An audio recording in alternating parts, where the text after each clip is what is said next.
திருநாமம் சொல்லியே திருநீரு இட்டதும் வருகின்ற வினைதானே மாய்ந்திடுதே. திருநாமம் சொல்லியே திருநீரு இட்டதும் வருகின்ற வினைதானே மாய்ந்திடுதே.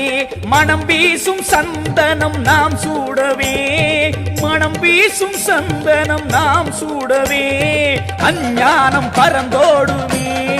தூய மெய்ஞானம் தான் கூடும் வாழ்வினிலே, அஞ்ஞானம் பறந்தோடுமே. தூய மெய்ஞானம் தான் கூடும் வாழ்வினிலே. நாலு வேதம் நாளும் சொல்லி போற்றுகின்றோமே, ஆறு கால பூஜை செஞ்சு வேண்டி நின்றோமே. நாலு வேதம் நாளும் சொல்லி போற்றுகின்றோமே, ஆறு கால பூஜை செஞ்சு வேண்டி நின்றோமே. வில்லும் அம்பும் கையில் ஏந்தும் வீரந்தானே ஐயன் ராஜகம்